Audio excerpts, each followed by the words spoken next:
This is Akiyama vs. Vid, CT59 Round 1, or Weekly Open 59. Are all rules in effect? Who knows? Let's see if I scroll down and showed. No, I clearly wasn't actually here. So yeah, I just left the recorder on during some games. I can go find the rules. I should have done that in advance. Apologies for the horrendous video making per usual. But we're going to be kind of just quickly doing the storyline of the game, much like I did with the last video, rather than anything super in depth trying to figure out like where mistakes happened or what alternatives were. That is not for us today. Instead, it's like, what was the idea behind these moves? What were they thinking? I think this can be a fun way to look at a game where you don't have to be trying to evaluate everything. Rather, you can just be like, okay, what are they trying to achieve? And let's see if it achieves it. So, same plus wall random combo, so all normal rules in effect. Wonderful. Then I don't have to think as much. And we'll see how Vid starts the game.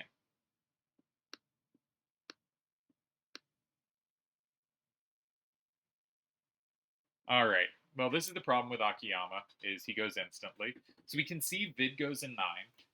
Vid, and by problem I don't mean a problem in any sense other than it just makes it harder to do videos on. Because you don't have like the screenshot of each individual moment of the game.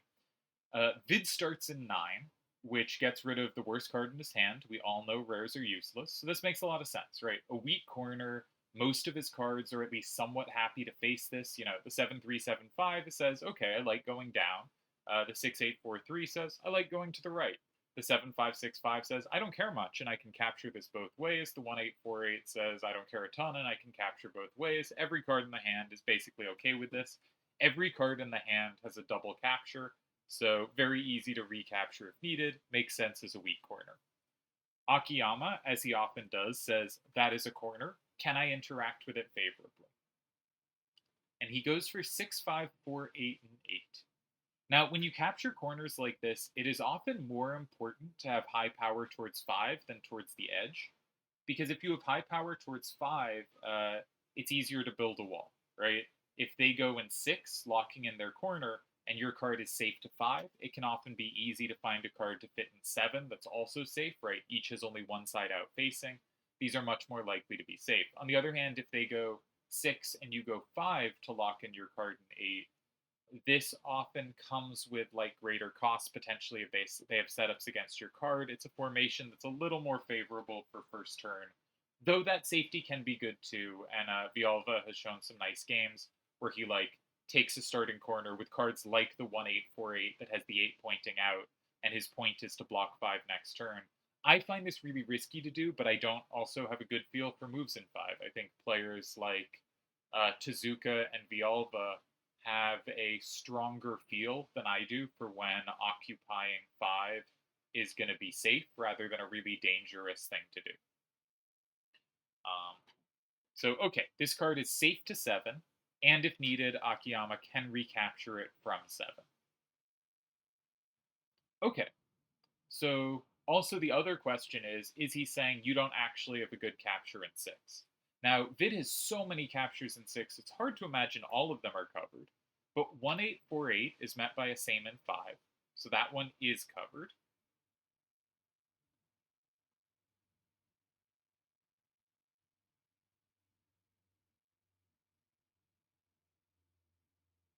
Two 7s up and a 6 up. The 6 up is covered by 6-3-7-7.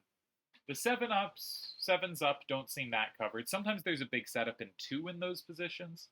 They both the 7 ups have a 5 to the left. So it feels like they both have a 7 up and a 5 to the left. So if you have a setup in 2 against one of them, you have a setup in 2 against both of them. And that can be really tempting and powerful. But I don't know that there's a great setup. Maybe you just play. No, I don't like that move. I don't know. All right, so I'm gonna assume Vid will play one of the 7-5s and 6, but he won't because Vid's a weirdo. Yeah, of course not. What a ridiculous thing to say.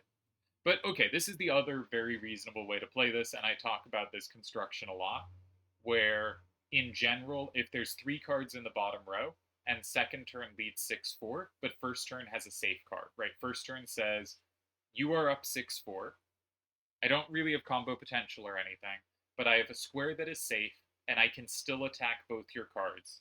Even if first turn doesn't have great attacks on those cards, that tends to be a pretty balanced game. And so this is, if you don't evaluate 6 as favorable, and presumably Vid didn't, this is almost always a yes, this is a reasonable game. I'm not lost. There's reason they might have to be careful. Maybe next turn I'll have to be careful. This is balanced. This is like, you can very quickly, from a heuristic basis, just evaluate this as this should be fine. Now, sometimes they have something really annoying to do in 5 that sets up 4 and doesn't give you time to go 6. Like, it can be a problem. Like, you can be well behind making this kind of move. But even when you're behind, you're usually not lost. It's pretty rare that you're actually lost, though finding the tie can be hard. And sometimes your opponent will get in trouble and they'll be lost. So, like, very reasonable way to play. And if you don't like the look of other moves and you see safety in the adjoining corner here, go for it. Very reasonable thing to do. Akiyama really likes to go 5 in these structures. I'm gonna make predict. Yeah, Akiyama goes 5. Okay, he goes 5 and he sets up a threat in 4. Not a combo threat or anything, but a threat in 4. Now, this is a card that Vid can interact with in so many ways, but it looks like none of it lines up at all dangerously, right? Like, the risk of going in 5 in so many structures is your opponent has so many interactions to it that if there's any combo potential through it, especially in a position like this where your opponent has the turn to set up on it, there's some danger. But given that A, Vid has nothing on it, I think, and B, Akiyama has 4, but also 6 with the same card, 4-6-6-6, and there's no combo play against that 4 facing up, unless he puts like some 8s dangling for 1-8-4-8 to same off. This seems a very secure way to do so. I don't see why this would be a problem. I remember. I think I looked at this point. I think I thought 6-8-4-3 and 6 was best. I was looking at 7-3-7-5 and 6 first, but I thought, yeah, if you play 7-3-7-5, then when they land like 4-6-6-6 and 4, you never have you're down. You've run out of down power. So you're trying to find a way to use 1-8-4-8 or 6-8-4-3 usefully. And maybe 4 is fine, but 6 felt a little more logical to me because I thought with 6 you could force some sequence like, I don't know how to do it exactly. If you go 6, then it's 5-5. They have 4-6-6-6 and 4, and they're up 6-4. What do? You do, because if you do 1-8-4-8 and 3, they can take that with 7-4-6-6 and 2, and you lose because you don't have the double capture. If they took it with 4-8-6-2, you'd tie. But 7-4-6-6 beats you. If you start with 7-3-7-5 and 1, capturing,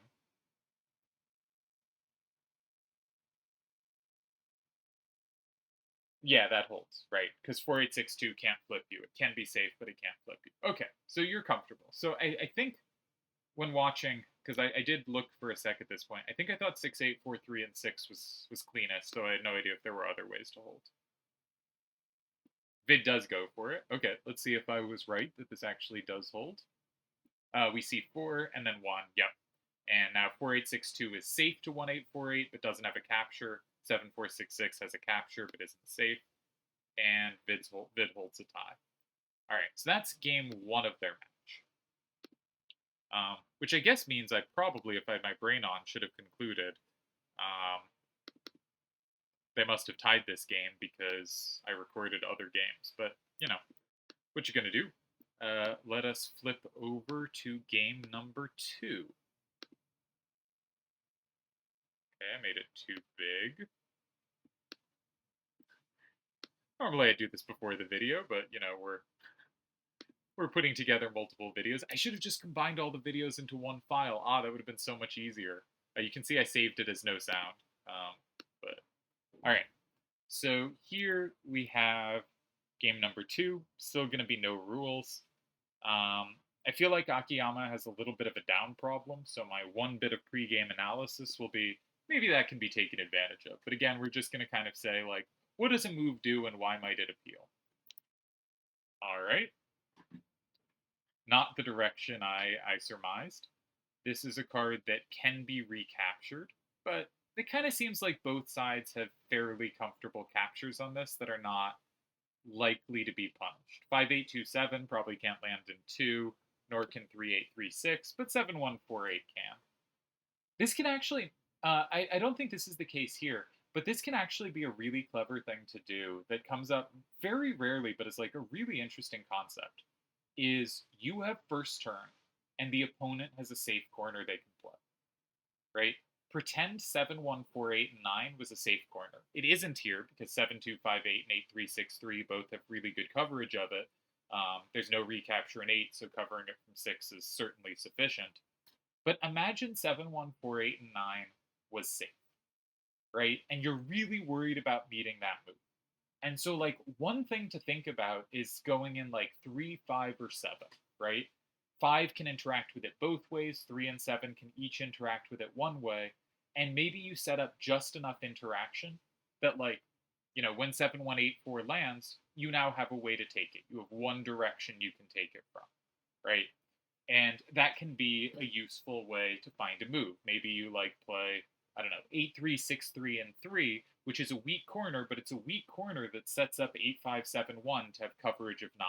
And now you have coverage. I know in this case you did already have coverage, but like pretending, now you have coverage, right? Now you can handle that in a way you couldn't before. But another thing to do, and a really interesting way to handle it, and again, you really rarely see this, and this is not what's happening here, but it's a concept I think is interesting, and I don't know if I've ever talked about, is what is a unique trait that card has in their hand? How can I play something that forces them to hold on to that card, or is a serious concession if they use it? So if you're afraid of 7148 and 9, one thing to do is set up against that. Another is to play a card where 7148 is clearly their best reaction to it, right? And in this position, 7148 is Akiyama's best capture in 2. Both of the other captures in 2 are comboed back 2 different ways, by 5727 or 3577, right? If Akiyama uses up 7148, we can now block 4, and Akiyama doesn't have 2, right? So we didn't cover 9, but we did make it so if that card comes out of his hand, it's a major concession, and we have a reason to be happy. And I think this is a really interesting way to try to handle cards you have difficulty against. It's not just going, okay, how can I make sure it doesn't land well? It's actually going, I'm going to set up a square where it's pretty good, but now I think you have to hold it for that square, and if you don't, I have counterplay. So if you take its safety or its really strong square, I have something else to do.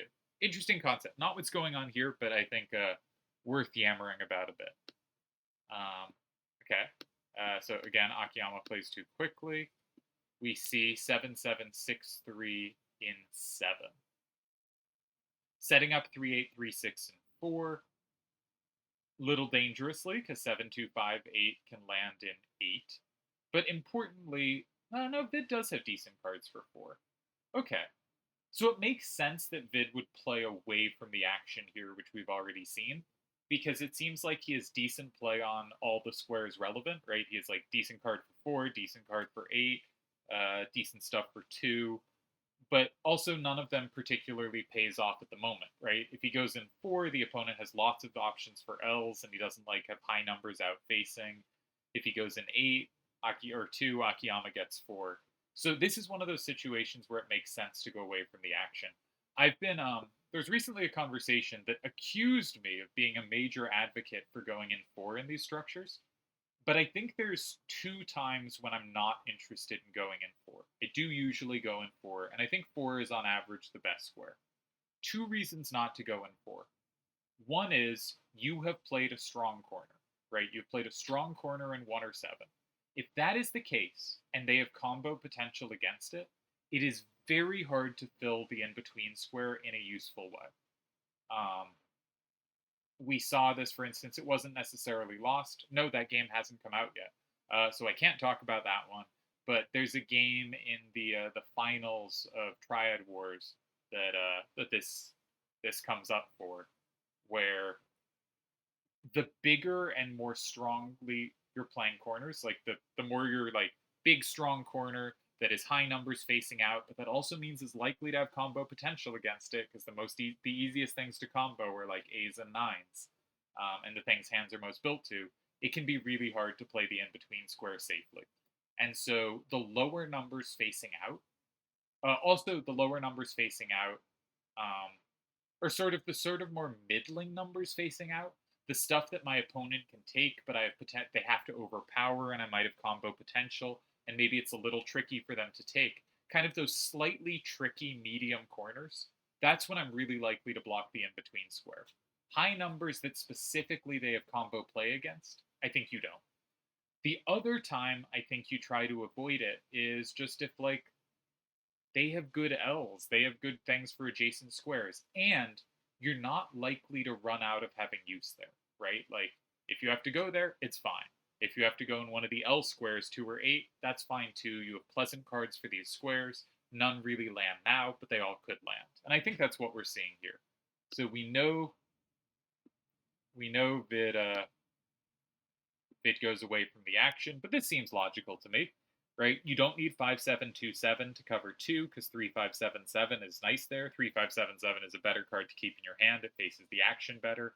Now 8363 has 2 nice squares and 4 and 8. 7258 still is pretty decent play here. Like, yeah, seems pleasant enough. Now, pure Akiyama, we know he goes 8, but I want to say I think 8 is a reasonable square. We also know from the interview with Akiyama that he said he really likes playing these 3 corner positions and blocking 4 or 8. And I have 2 comments I want to make on blocking 4 or 8. One is, oftentimes someone has a paired card for those squares. For instance, here, 8363 is obviously Viz card for both 4 and 8. But if they do, it may be really good at double capturing things, but it's probably not going to also be able to have a high number facing towards 5 or a useful number facing towards 5. And here we can see it's got the double capture in 8 and a high number facing 5, but it has the double capture in 4 and not a high number facing 5, right? And it's so unlikely to have both of those squares and 2 high numbers facing 5. So one thing you can do when you play in 4 and 8, and one thing Akiyama does here when he plays specifically in 8, is you can set it up so you get rid of their paired squares, right? They're not hitting you with the combo late when it has more potential to flip extra cards. And they're forced to give you an easy number that gives you a lot of options on the next turn. So I think on that level, it makes a lot of sense to go in 8. The other thing I want to say about 8 is I talk about this a lot, though maybe not recently, in a sort of structural game of pretend there's no combo and everyone can take it every moment. First turn is win by force under those rules. But against 8, the winning move is not 4, it is 6. And this is very important because in this situation, Vid has a paired card for both 4 and 8. But if you go 8, again, assuming both players can capture at all points and there are no combos, 4 ties, 6 wins. But if you have a paired card for 4 and 8, that's kind of dead anywhere else. 8363 is a pretty crap card in most situations. If you have to meet 8 with 6, suddenly 8363 might end up being dead in your hand, or just unable to land in 4, in which case it's likely to be dead in your hand. So I think going in 8, especially when they have a paired card for 4 and 8, can make so much sense on a bunch of different levels and seems a very good decision to me here in a vacuum, even if Akiyama doesn't want to be going down at all. There's many ways to approach a position, and from the ones I've said, I think this makes a lot of sense. I like this idea. And will Vid go 4 or 6? Vid goes 4, getting rid of the card, but now Akiyama should have lots of pleasant options. He can go 2, he can go 5, he can go 6. Surely one of these ties, right? He has reasonable cards, unless he's getting completely swept by 3577. Should be able to hold this position. Bet he's going to go 5? He does go 5. This walks into a plus and 2.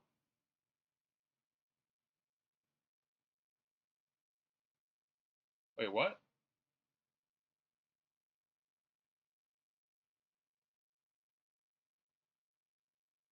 But then there's 7, 1, 4, 8, and 6, and it's just a tie. All right, cool. All right.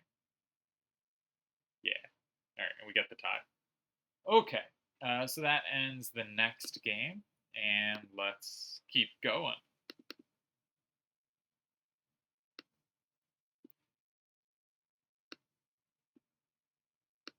See the naming conventions at the top of these videos, they're not going to make much sense. I was like adding letters to them so they'd be in the right order. Anyway, okay, let's bring this up. Where are you at? All right. Everything looks good. Okay, so this one, Akiyama starts in 6. Again, I missed pre-starter screenshot. And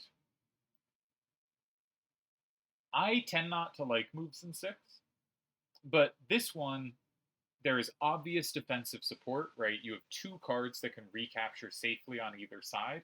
And secondly, one of the reasons to go in 4 or 6 is that you can make the game side to side, and your hand is happier with that than your opponent's. And like 5-4-5-8 and 6-1-6-8 are kind of technically side to side cards, but really have to be angled properly, and they're not happy going to the right. And 8-3-7-4 is very unhappy with a left right game. Yeah, this looks like it's going to be very clumsy for Vid to meet. My first instinct, I guess, because Akiyama controls 9 but not 3, is probably can you go in 3 and then go in 2 and set up an L? But I don't really think you can. So maybe you can, yeah, maybe you can. Maybe you play like 5-4-5-8 and 3, they go 9, you play 8-3-7-4 and 2, you set up something in 5. Maybe you have play there. I don't know. Hard to say. That'd be my first instinct anyway. Let's see what Vid does. Vid plays the plug, the Yojimbo block 5 move. But does this set him up against either of the 8s facing to the left that could happen? No, it doesn't. I don't understand this move. Vid remains a weirdo. Yeah. So given that Akiyama controls 9 with 3-7-5-8, 7-3-4-8 and 3 makes a lot of sense. Yeah, it just seems very logical. Yep, okay. And now, really tricky position, because you don't want to play 9 and get comboed. On the other hand, 2-8-7-6 does limit 3-7-5-8 a little. So maybe you could play. Can you play 8-3-7-4 and 9? And when they take from 8, they can't take with 3-7-5-8. And then you can play 8-7-3-4 and 7. And at least 7 and 8 are safe for you, and you grabbed 6. Maybe that's a hold? Seems very possible that holds. Also, it seems very possible I'm missing something and you're just dead. But there's not really much combo potential through 5, so there aren't too many tricks. I don't know. Alright, first instinct for me is 8-3-7-4 and 9. That seems a plausible idea. But it is not what we see. Does that set anything up? Nope. But it does leave squares open. Again, a lot of Vid's moves are, I don't have ways I like to interact with these squares. I am going to leave them open. I think this is the game I must have received messages about. I think this, and that I think people talked about. I think this was one where Akiyama was winning, maybe in 2, and doesn't quite find. But I'm not sure, and we're not going to do extensive analysis. But I will say, Vid does a very good job in tricky positions of finding ways to not make it clean.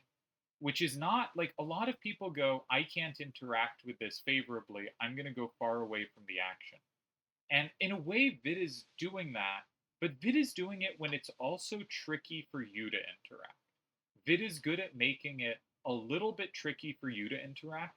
And then even if he can't interact, by going away from the action, he still keeps the game tricky, even if he is in fact in a lot of trouble. Let's see how this one goes. Akiyama grabs safety in 4, which feels logical, But Vid can now take safety and 8, and then 6-1, 6-8, and 2, and just allow no captures. God, what a stupid way to tie. Vid is a nonsense player. Get rid of Vid. What is this? Yeah. Yeah. Blocks 8, blocks 2. This is nonsense. Get out of here. Okay, so 3 ties. Let's go to the next game. I hate Vid's move in 5. His move in 7 is weird and ridiculous. I mean, I might be super wrong here, but I feel like 9 might have been fine there. Maybe there was some response other than 8, and maybe 8 worked, but I feel like 9 was promising. But he somehow gets the tie here, and he's remarkably good at that.